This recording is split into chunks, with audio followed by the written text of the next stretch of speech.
Uh, Greetings, everyone. This is CMB Dallas Political Education class. Again, this will be class number 2, and we are going to go over the Fro-Lebanon Handbook for Revolutionary Nationalist Cadres. Again, we are on Liberators with Baba Jalil Muntaqim. And does anybody have any questions before we want to start, or did anybody read over, had anything they wanted to say before we jump in? Any questions or any thoughts on it?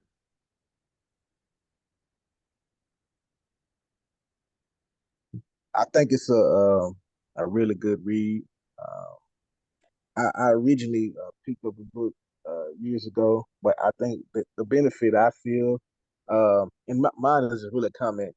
I think the benefit we have is we have the author here with us to kind of go over, the points or what have you. And so I think that's an advantage that we have collectively. So uh, give me 1 second. I'm gonna send somebody the link.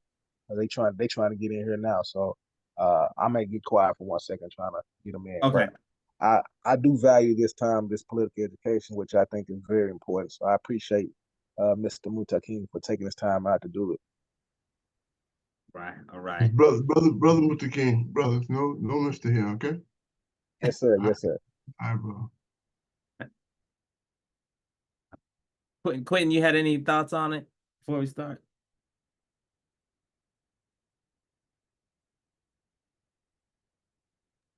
Just echo Yafael,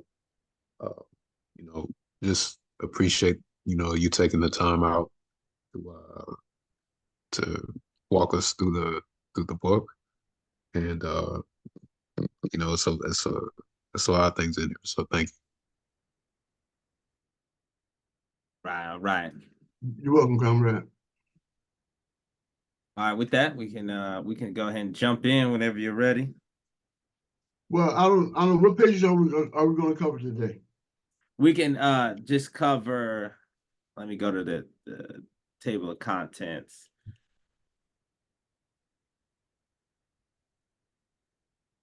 I really wanted to go over like at least from 147, that beginning. 147. Yeah, the beginning of that chapter, the handbook. Okay. Maybe 149 or 145 for you, I think. Okay. And then we're gonna go like that first 20 pages from there. 20? Yeah. All right. Right around to I think it was 67. Mm-hmm. Mm-hmm. All right. When I first wrote the national strategy of Fro-Lebanon, right?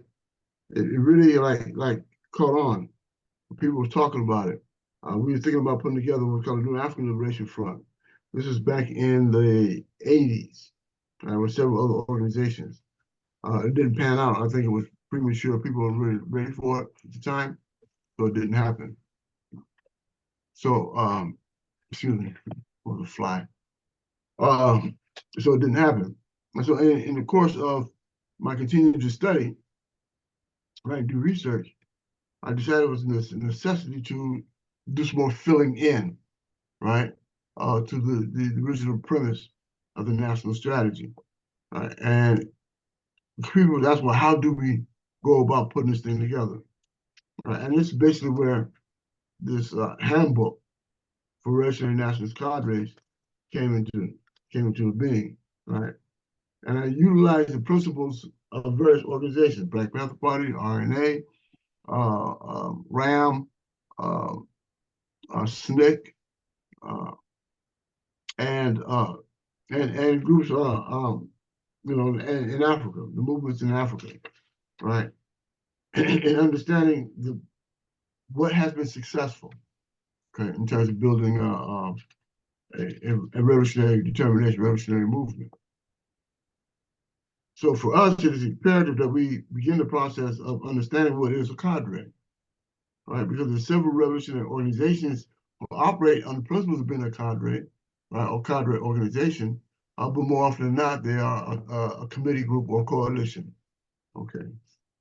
Originally, cadre organization, many of those who are discussing it will never get beyond the point of discussion.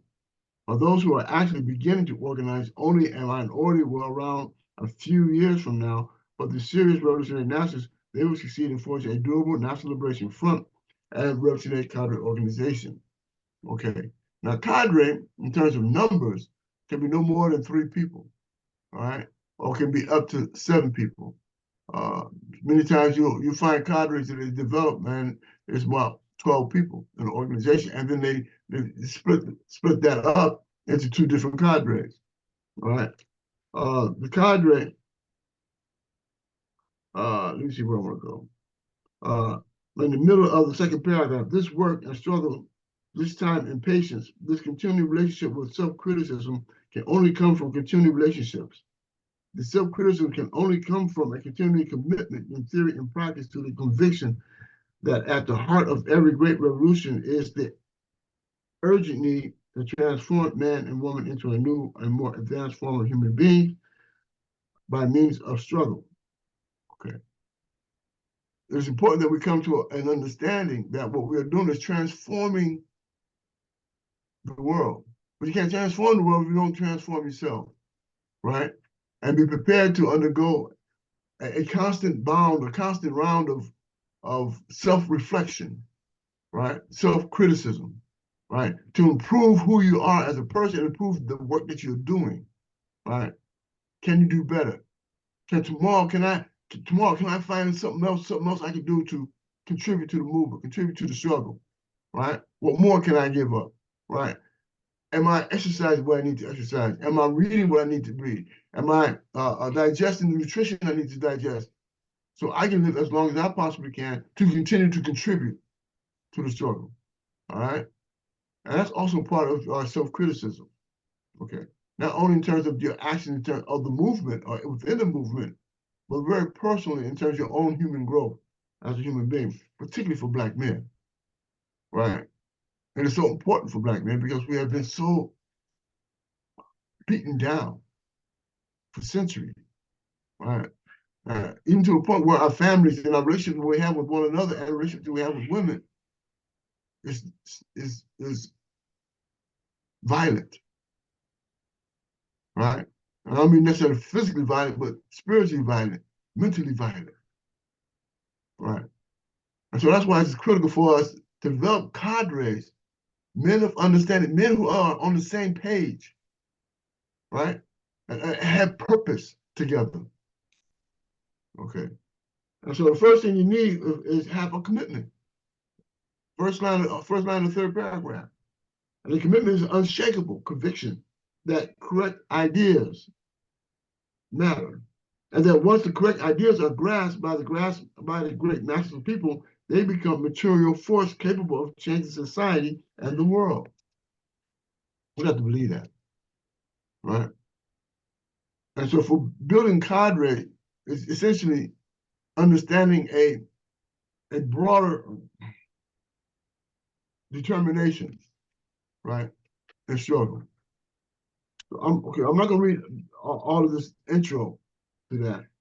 I think you've read it for yourself, and it explains for much what I call on the page 48 at the top, right? When your friends and sources accuse you of having too much faith in ideas or in the spirit of human nature, it takes a pretty strong person to hold firm. This is especially true when it comes to building our front from the liberation of the African nation towards freeing the land and establishing the Republic of New Africa in the Western Hemisphere. So there are going to be people who are going to say, man, what are you doing? You know, they have become so assimilated into the system, right? They believe in the so-called democratic process, right? Which, as Al-Hassan says, is the illusion of inclusion, you know. And many of our people have been deluded, believe that they're included, and they're not. Page 152, or I don't know if it's 152 on your pages, but the role of the Foreign Cadre Organization. What is that role? And when you're building a cadre organization, it's enormously difficult, but there's no mystery about the essential function of such a revolutionary cadre organization. Just as the human beings requires a mind to synthesize the many varied experiences which it receives through the senses, so the revolutionary social forces in the revolutionary period requires a revolutionary cadre organization of such an individual and national liberation front. You have to be able to feel your community, right? Understand the heartbeat of your community, where you're organizing, right? Where you're organizing, you know, where you're trying to encourage the people to get involved and get engaged. Okay. That's how close we have to be with the people. Okay. And I'll go on to say, just as the mind acts as the center of the senses giving and receiving impulses, so the Natural Liberation Front and Revolutionary Cadre Organization acts as the center for the revolutionary social forces, right? So that means that you're responding to the community, okay? You have that kind of symbiotic relationship with the community, all right? Where they have a need, and we figure out the forces of what we need to do to put together to alleviate that need, right? And in so doing, gain the support of the people, right? By persuading them that we're all in this together. And that's how we do our recruiting, door knocking, as an phone banking, as an example, right? Being on, putting out leaflets, right? Reaching out to the community and listening to them. Establish the cadre will establish town hall meetings, right, on issues, and bring the community together to air it out, right? Those kind of things. And so I'll go on to say that the dialectical concept is the key to building a national liberation front, right? The dialectical concept means the unity struggle of opposites. Right? Learn, if you don't know dialectics, please try to understand historical dialectics. Yeah.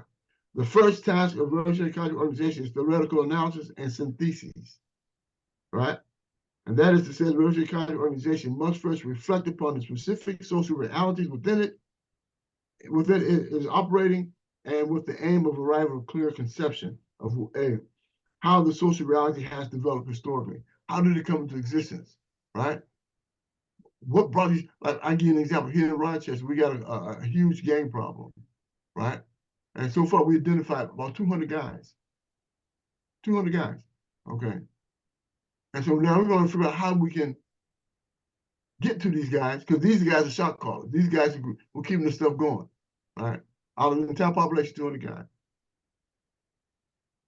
So one way to reach these guys is go to their families. Reach their families, okay? Talk to the families and ask them, who's accountable for what the child is doing in the streets, right? And let them understand the reason why those things are happening, right? What are the social conditions, socioeconomic conditions? Rochester is the third worst poverty city in the country. So you can imagine the level of violence because of people don't have the resources. Okay. So these are the social historical, all right? B, a contradiction within this reality are the basis for the further development. Revolutionary cadre organization must then, C, define which of these contradictions are the principal and major ones and require solutions if the revolution is to advance. Which are the major contradictions? For me, the major contradiction is the question of poverty. Poverty, right? We have to address the issues of poverty in our communities across this country. Right. We have to. Okay. And it is, poverty is violence. The Supreme Court just recently ruled that a man who's vagrant had no place to sleep. He's put in jail. Put in jail. They're criminalizing the poor. Criminalizing the poor. So what does that mean when our condition in our community, we have poor people? They're criminalizing us. And when they criminalize us, then they can respond how they feel they need to respond, right? To keep us suppressed.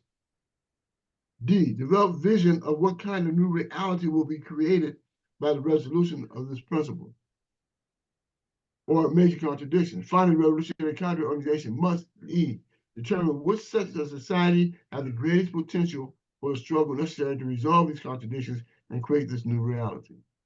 So you have to identify the people in the community that's most readily available or most readily capable or most readily willing to be engaged, to join, to learn, right? Some may argue that it's the local proletariat. Me and Abbas, well, not me and Abbas, but me and Jihad had a debate at Kirk Fest in Boston, right? Trying to, and it was, you know, just a debate to raise consciousness at the event, right? Who should we first go to organize, right? Should it be the petty bourgeoisie or the local proletariat, right? That's what this question is asked right here, right? We have to determine which sector of society have the greatest potential for the struggle necessary to resolve the contradictions and create the new reality. Okay, keep this in mind also, right? Revolution is the resolution of contradiction. Okay, major and minor. All right, revolution is the resolution of contradiction. Major and minor. Okay. So the theoretical concept constitutes an ideology of the organization. Frohlin's ideology of foundation is the three-phase theory, right? And after deriving ideology from reflections upon social realities, the revolutionary counter organization must devise concrete programs, what we call decolonization programs, right? You have to get involved, you got to get active, you got to create. What the heck are you going around, 5, 6 guys sitting around, or 5, 6 men and women sitting around talking and ain't doing nothing. They ain't creating anything. Okay? And there's the ideological foundation for which to do so. So we use our ideology as a motivating factor so as to build the kind of campaigns that we need to develop, whether it's a campaign to free political prisoners, right? Whether it's a campaign to the houseless, whether it's a campaign to feed the poor, feed our children, or it's a campaign to ensure we get the proper education we need to have in our communities, right? Or it's a campaign to build a march, a demonstration, right? Demanding the police get out of our community, you know, whatever the case may be. We have to organize, you have to create and bring our ideology to the people. That's what a cadre does. The second paragraph, the revolutionary cadre, in other words, must be concerned not only with the quantitative, but also the qualitative development of the massive struggle and the revolutionary social forces. It must take seriously the fact that all people within the given society, including revolutionary social forces, are shaped by the dominant values of society, of which is overwhelmingly racist. And in light of the revolution that took place in Russia, anyone claiming to be revolutionary must be willing to look beyond the question of power to what happens after taking of power. Right, that's another whole subject matter. Hence, we must be concerned not only with increasing the anger and militancy of the oppressed, but also their determination and capacity to transform themselves. Otherwise, willfully or not, they will, or is only preparing themselves for despair and hence the leadership of the demagogues, who him or herself is not revolutionary, but a rebel and a demagogue. And we know who demagogues are. Quinn, you had a question? Yeah, I see your hand up. I had a quick question. I was thinking about what you were saying about what's going on in Rochester, Yeah. in the community. Yeah. I was gonna ask you, uh,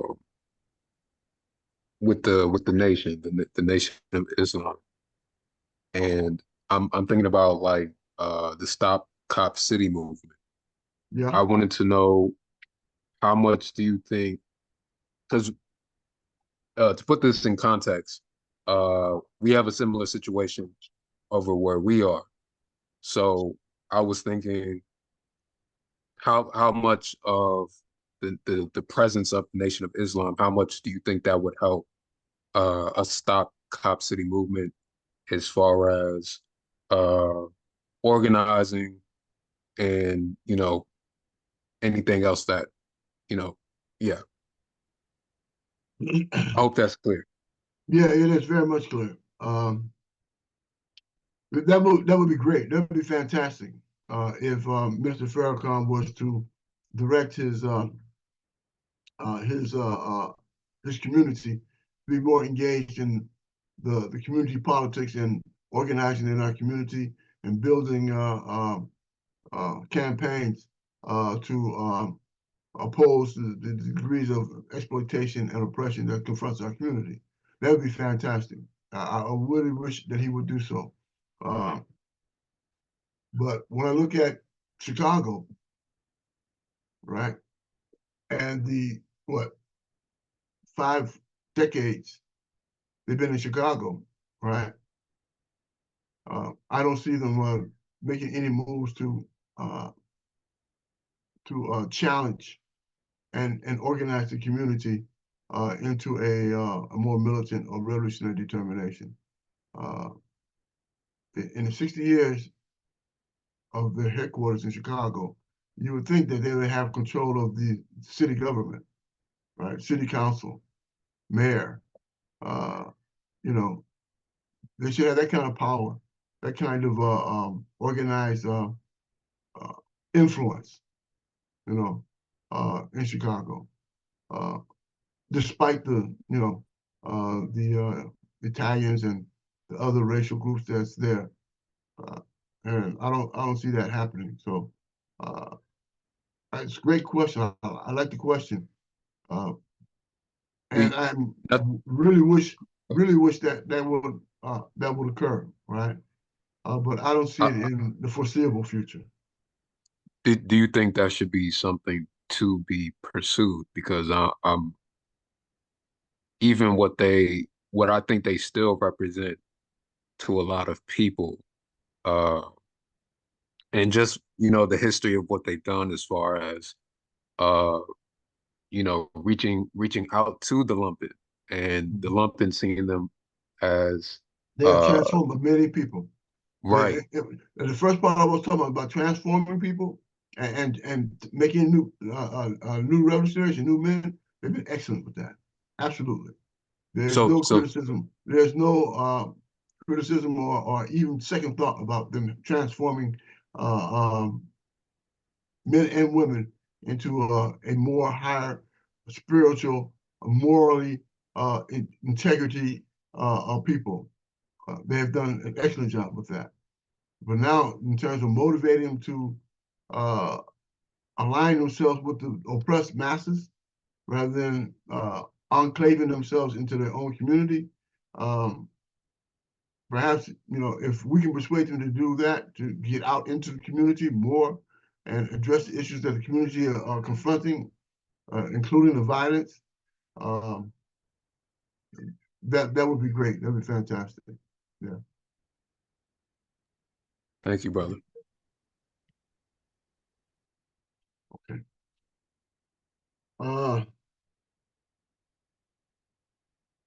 Let's go to page 158. Commitment is key. This is a very, very important lesson. All right. Yeah. Very important lesson. All right. Because if you don't have a commitment, you have nothing. You're faking the funk. For real. In any relationship, whether the man-woman relationship, you gotta have a commitment. You have to be committed. All right? You have to be committed.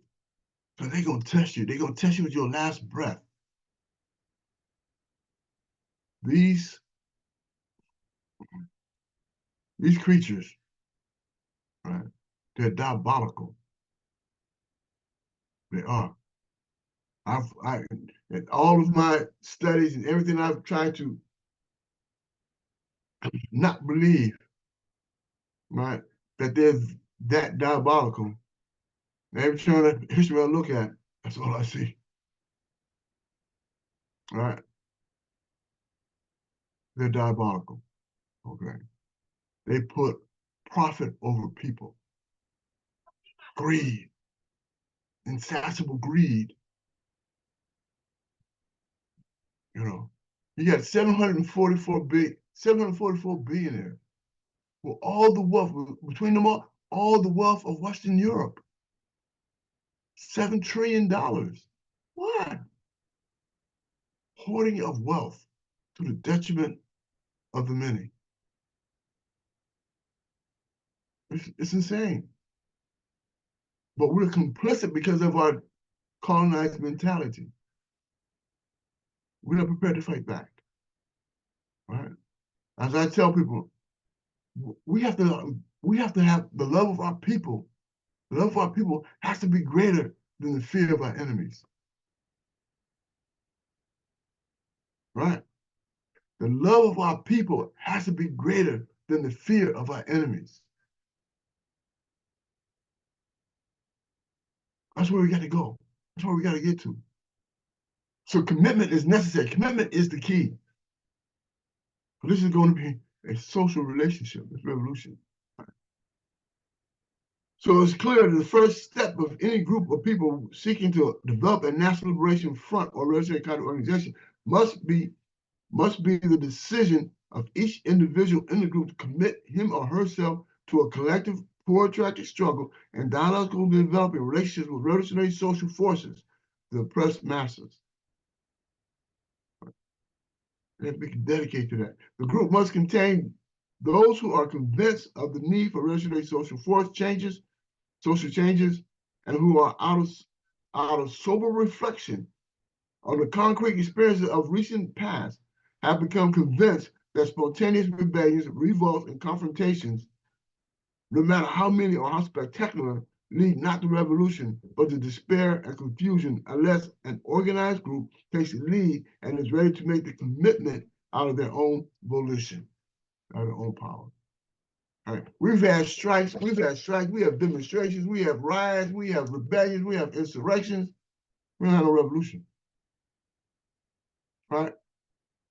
Those events are emotional releases. Right? Collective emotional releases.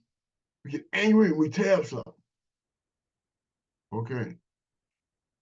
And then we fall back. Okay. That's what happened in the 60s. And it scared the hell out of these people. Okay. They had to come up with a campaign, basically to annihilate the movement and destroy at least 2 generations of our people with drugs, with chemical warfare in our communities. You know. And so it is imperative that we have to be engaging in a way that ensures we are organizing and building unity, right, across the board, right? That's why 3-phase theory is so important, particularly in the first phase of class struggle for national unity. And this is going to be the longest struggle. It's the longest phase, right? We have so many minds, we have to decolonize. And so in order for the group to start transforming their separate subjectivities into collectivity, they must first arrive through organized discussion and agreed upon methods of decision-making and agreement on the following. That's the last paragraph. On the following, right? They have to get rid of the subjectivities, right? Many instances you see make say egos. Okay, egos got to fall back. Okay, in the group, right? And you have to be collective in your thinking, collective in your decision making. You have to arrive to, by virtue of discussions to agreed upon method of decision making. How are you guys going to make decisions collectively as a group, as a cadre, right? And agree, they must agree on the following, or to be fully than cadre, right? The ideology of the 3-phase theory. A program or programs for activity within the prescribed period long enough for them to complete some projects and yet short enough so that they can see the end at the beginning, right? That's called about program, decolonization programs. They have to have a goal and objective to achieve, right, as a group. Right, 3, there's structure within which they can carry out these programs and which will also provide for continuing growth and developing of the group as a whole and for every member, right? That's a process of recruiting. As you engage with the people and provide programs for them, recruit them. Ask them to join. Ask them to come to a meeting, right? If you got the Rebuild newspaper, pass them a Rebuild. I get the box of Rebuild up here in Rochester. When I go to events, I'm bringing them with me. All right. Yeah, distributing them. Okay. 4, standards of membership. See below. I lay that down. And methods for continuing evaluation of the activities and themselves. You must always go through a process of criticism, self-criticism, right? To reevaluate. Did we do this right? Have we done it better? Right? We call debriefing. All right. Carter always go through a process of debriefing. Right? That's how they tighten up. He's strong. Okay. The Carter I was in back in the days, for the first 6 months, the only thing he did was study. Every night. Right, we studied. We studied Richard Dubray and Carlos Margiela and Pomeroy, Clausewitz, Franz Fanon, Malcolm, Alhaj Malik Shabazz, right? We studied. All right. And what it did, it puts us in a frame of mind where I know what he's thinking, right, on the politics. He knows what I'm thinking on the politics, right? So that when we have to go into action, back to back, right? You feel each other's vibe. That's what they teach in the Corps, right? That's the kind of training they teach in the Corps, you know. Well, this is ghetto training here, you know what I'm saying? That's what it is. That's how we do it, okay? And so you have to have the ideology together, right? Based upon your studies. But again, commitment is the key. You got to be committed. Let's go over to program development. Page 161.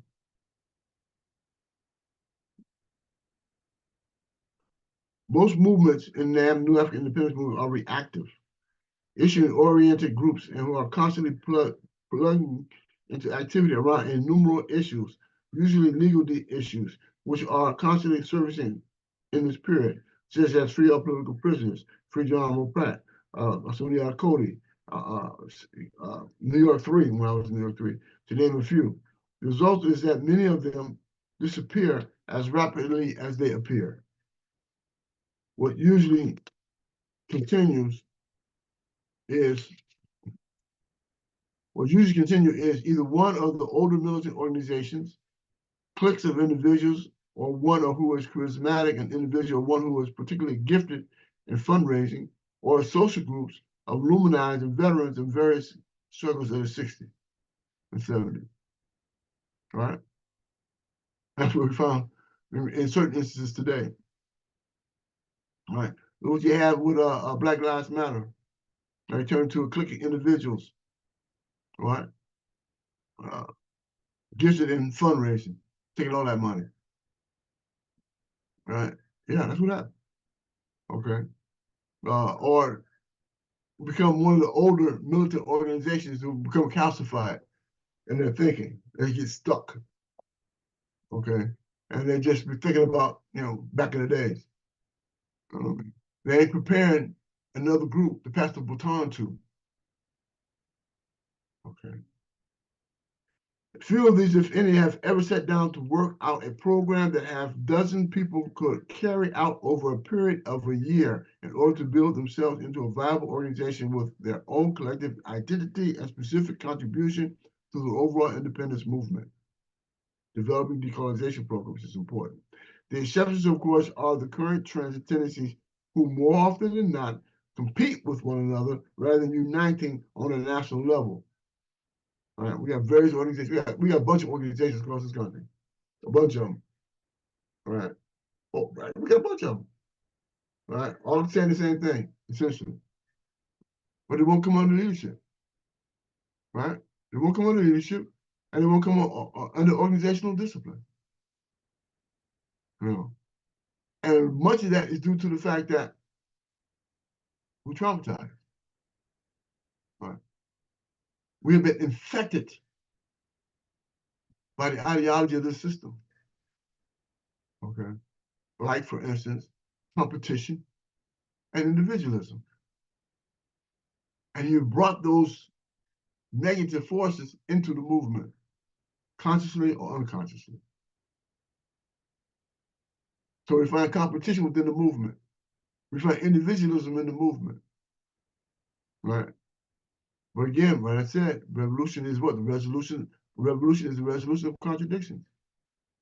That's why the class struggle is so important. Class struggle for national unity.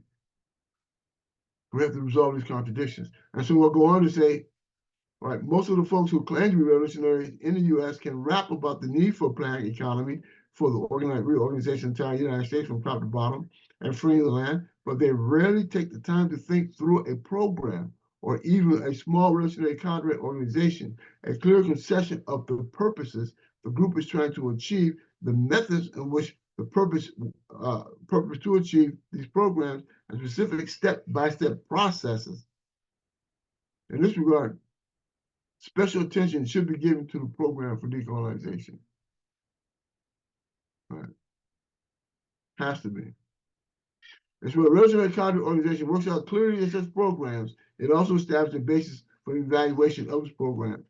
It's always looking for improvement, right, in everything. I'll go on to the next page, right, and it says, therefore, in the initial period, the main program floating on, the revolutionary cadre organization should be internal programs. All right. That is to say that we should be consciously aimed at transforming those who have become together on the basis of a commitment in the National Liberation Front and the collective, with a powerful sense of their developing and continuing collective identity and purpose toward national unity. The first phase, the first year programs of the revolutionary cadre organization should be centered around chief of these things: theoretical strengthening of the members, right? Political education. B, the development of literature and the National Liberation Front and the skills of the membership to enable them to take the ideas of Folanan to the masses. Propaganda to promote the ideas of the front. To increase the revolutionary cadre organization membership, recruitment. How you get more people involved and engaged, right? This is a number game. This is a number game, right? The greater the numbers of the organization, the more influence they'll have, especially if they're disciplined. So it's a number game. And we got to reach our people, get them involved. Recruitment. Establish the means by which to implement the programs for decolonization programs. This is your cadre, right? And I break it down. The propaganda program of the organization is crucial to the development of revolutionary struggle since it cannot too often be repeated. Once the correct ideas are grasped by the masses, they become material force capable of changing society and the world. Yeah. Let me tell you, I just gave a presentation here. I'm gonna send it, I'm put it in the chat if you have not seen it. It's on YouTube. It's from May. It's from May of last year, right? Where's the chat? There we go.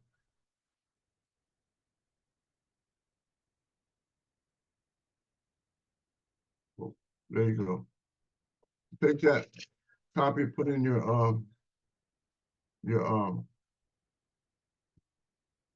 what do they call it, damn thing? Drive. Put it in your Google Drive or whatever. Check it out later if you want to.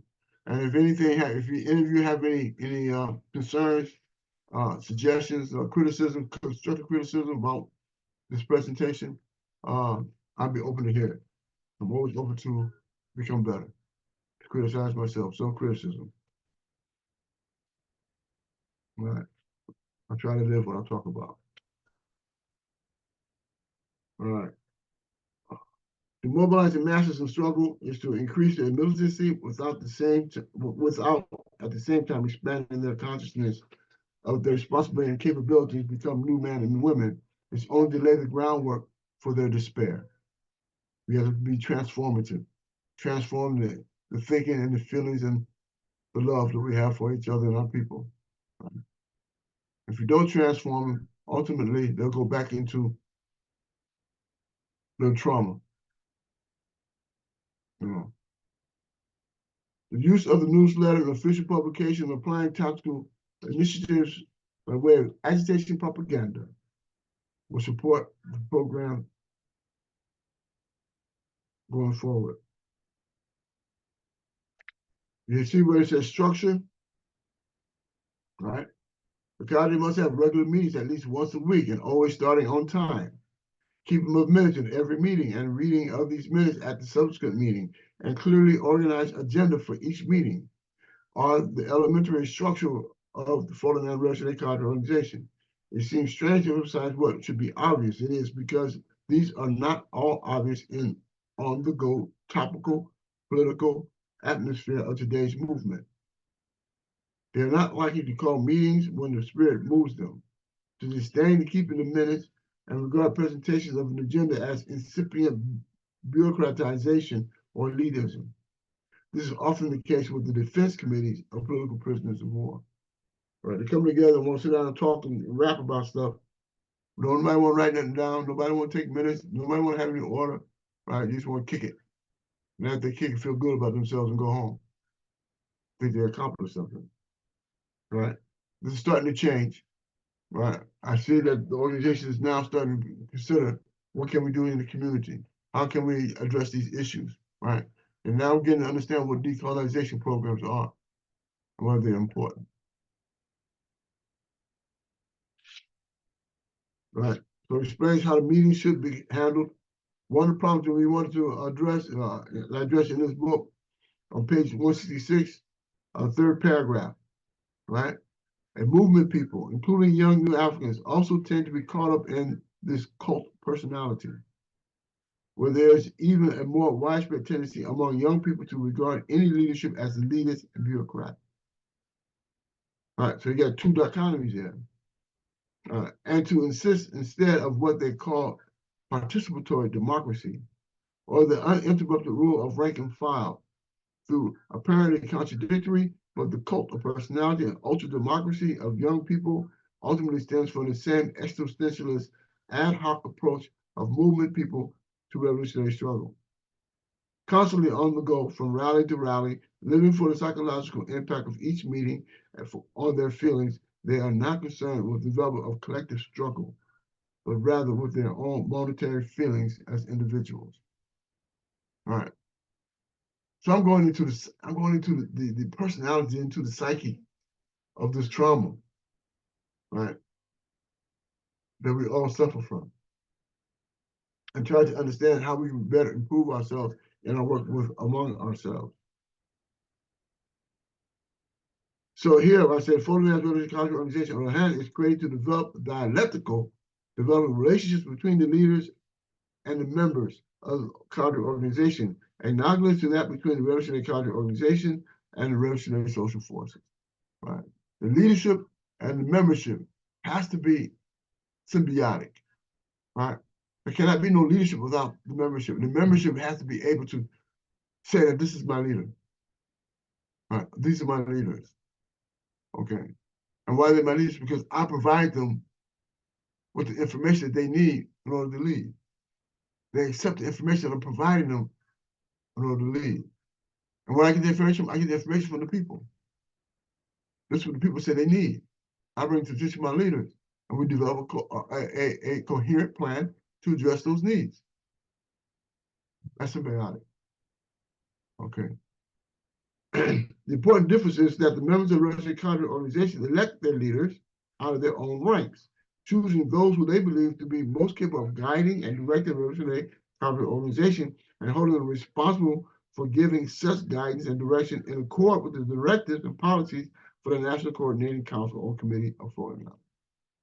Right. What we call the process of what we call democratic centralism, as I state over on in the next paragraph.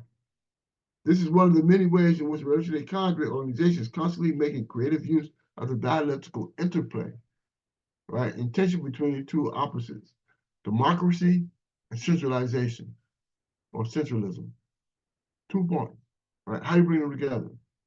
And for its own collective development, or it put it another way, it is precisely because the collective development is so critical to the essence of the revolutionary counter organization that it is able to make conscious and creative uses and interplay between the two forces, democracy and centralism. All right. But most new Africans find it difficult to understand the principle and practice of democratic centralism. Because new Africans, generally speaking, proceed not from the concept of roles, but the concept of rights and privileges and prerogatives. You get that? Did you get that? That we organize on ideas of rights, right? Of privileges, of prerogatives, right?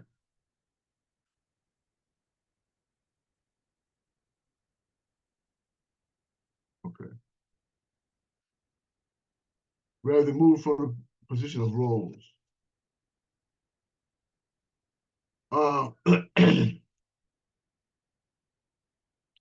the heart of the centralism is this ideal. I don't know where I got this. I don't remember where I got this quote from, right? But the quote is very important, right? And it says here, all functions must be performed by each part of the structure if the collective is to be able to act as a continuum to develop into a strong nucleus of revolutionary leadership as a framework for the continuing development of transforming of every member. Very important, right? That's proactive. Okay, now somebody gonna say something? You got a question or something? Yeah, I was gonna say that. Does that mean that people aren't filling in like their responsibilities, but they're more like, I have a right to do what I want to do instead of doing exactly. They don't have to fulfill their roles, right? You know what I mean? And they feel privileged. They feel they have their own prerogatives. They feel that they don't have to do the work when they don't want to feel like doing the work. You know, and and for me that means also that they have a respect for the leadership, or they have no trust in the leadership. All right, and that's also problematic. So at the bottom of the page it says, what would you recommend is if there's a problem between like leadership, let's just say if there's a disconnect between leaders and people in the group, and how would you resolve conflict like that? contradictions like that? Well, first of all, the leadership has to be prepared to listen to the group. To listen. Not to hear them, to listen. Right? The group has to be prepared to tell the leadership we got a problem. Right? There's concerns that we have that need to be addressed. Okay. And when they come, they got to come correct. Time, date, facts, evidence. Not just blurbing out what I feel. We all got feelings. So that's not the issue. The issue is if there's a problem, identify the problem and come to a resolution. Don't let it fester. If you let it fester, if you don't address it and you let it fester, it's going to destroy the entire organization. It becomes cancerous. That's what you call liberalism.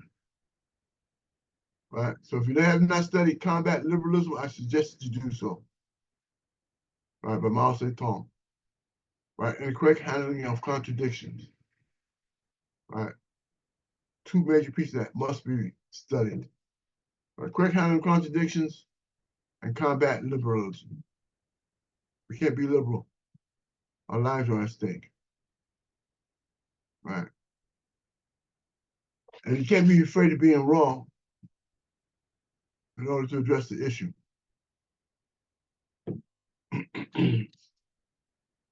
So on page 167 it says, thus discipline and democracy are part of the principles of the daily practice of revolutionary culture organization, and not because they have been imposed or because they are guaranteed by statute, but because the deep conviction of each member that these are both necessary to the development of Florida on local, regional, and national level. Every member is bound by the decision of the revolutionary culture organization because every member realized that without discipline, everybody and anybody could go his or her own way to do his or her own thing, and Florida will fall apart. Right. On the other hand, the leadership is in context what we just talked about. On the other hand, the leadership is constantly encouraging and seeking to create situations in which there's full discussion by the membership.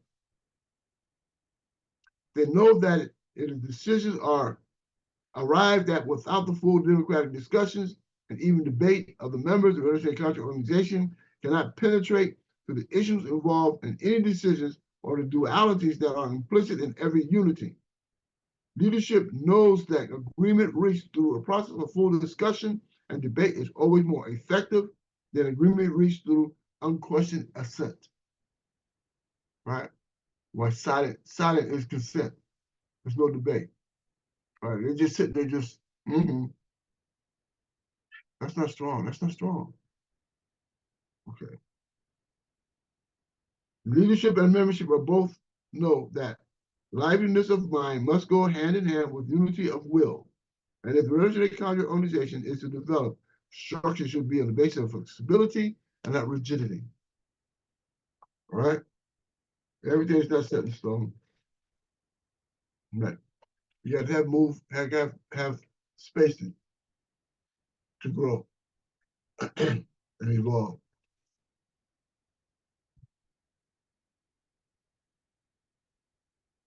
Page 170. Right? I'm going to break it down. Revolutionary Culture Organization leadership should make the development and building of the independence movement the first task of the cadre. To ensure the Revolutionary Culture Organization work to be responsible or is responsive to the needs of the independence movement. Politics in command. Your decision-making process has to be politics in command at all times. Not how I feel, but the politics in command. Must be the basic operating principle. Such revolutionary leadership must be uncompromised in building an independence movement in direct relationship to the oppressed African masses struggle. This also means they must guard against liberalism, opportunism, sectarianism, revisionism, manipulations in their political commitments. Right? No liberalism. Right? We have to oppose it at all times. Sectarianism, revisionism. One, to seek the status following that direct relationship with the new African masses, having the oppressed masses, nations struggle to become the revolutionary cadres organization political determination to fulfill their aspirations. That's the goal. Fulfill the aspirations of the African independence movement, period. Right? In close relationship to the masses themselves. Right? Placing politics in command, the political program and strategic objective becomes the basis from which the secure internal discipline prevent liberalism and opportunism from subverting the prospects of the culture organization, establishing a positive relationship with the new African masses. That's what you have to do. And build principal and congenial relationships with other progressives and revolutionaries. All right? So it's not competition. We're talking about competition, right? We got to figure out ways to be cooperative with other organizations, right? Not competition, and not that elitism or what they call vanguardism. You know, where I am the vanguard and every other organization has to follow bootsteps in my leadership. You know. 3, seek greater unity and working relationships amongst other political groups and activists. Combat sectarian revisions by other groups and activists in the struggle by seeking to establish working alliances, coalitions, and consolidation of Florida amongst progressive and revolutionaries of the various nationalities and classes.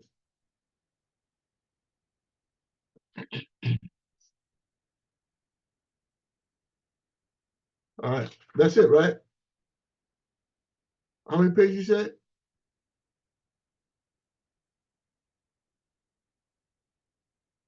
That's it. That's it. Yep, you're good. Yeah, we can stop there. All right. Is there any questions? Any final thoughts, anybody? I When go ahead, go I ahead. had, so I realized I saw this book originally about 2013, something around that time frame. When did you, I understand last time you stated, Brother Muntaqim, that you wrote this book maybe about 25 years ago? Like, is that Say like about 90? that. Huh? Was that like 98 or? The first publishing of the book, let me see here. 2000 was the first publishing of the book, was 2000. But I had wrote this book at least 20 years earlier, right? Because it was a smaller book at first, right? Under the same name, we're on Liberators. And it was about maybe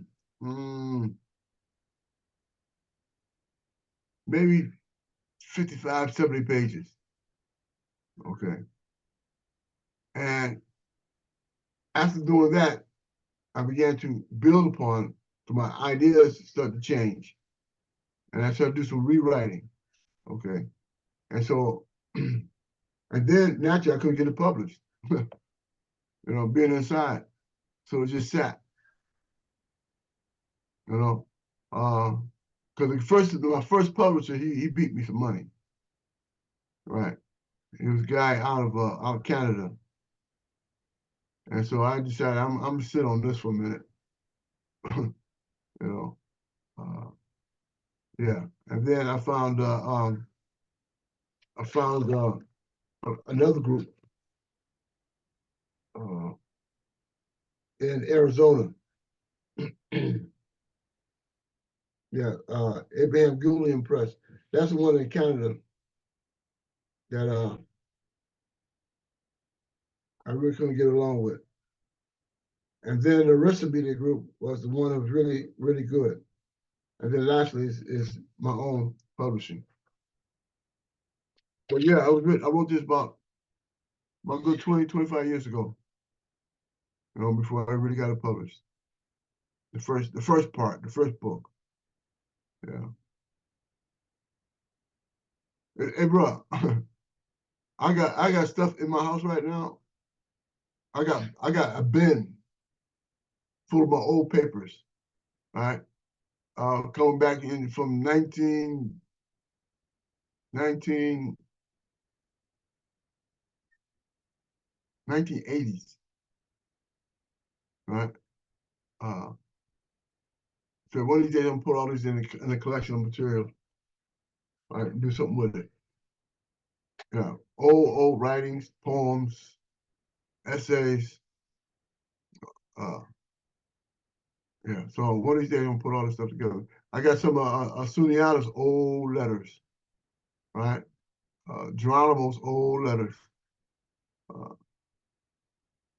Yeah, and these things have to be archived because this is, as far as I'm concerned, is history. Yeah. All right, brothers, listen, I gotta go get me some vittles, man. I ain't eating nothing yet. All right, my stomach is growling. It's hollering at me. All right, no problem. I just want to throw Right. this up. When I first heard of the term "key politics in command," it was from the New African Theoretical Journals. I think this was book 12. Yeah. So I'll put this up if anybody want to look that up. Yeah. And maybe we can go over another time. But all right, thanks for All right. coming. Anybody have any questions? Anything you want to discuss? No, sir. Go get your vittles. We appreciate it. All right, brother. Y'all be safe, man. Be safe out there. I tell myself every day I walk out the house, I don't know if I'm coming back. And that's how they got us living. You know what I mean? There's no way for us to live. There's no way for us to live across this country. That's why we the only people got to give our children to talk. Right? Because we know there are people out there willing to kill us and get away with it. given the opportunity. They just hung a kid down in Mississippi, a young boy. He's a truck driver. He's one of the so-called sundown cities. You know, you gotta be out of that city by sundown. Yeah, they hung a kid. And they're covering it up. Yeah. Hey, be prepared. Check out my video, right? And if you got any concerns about what I said in it, let me know. All right, brothers. All right, Assalamu alaikum, peace, pause. Baragani, free the land, free them all. All power to the people. All right, power.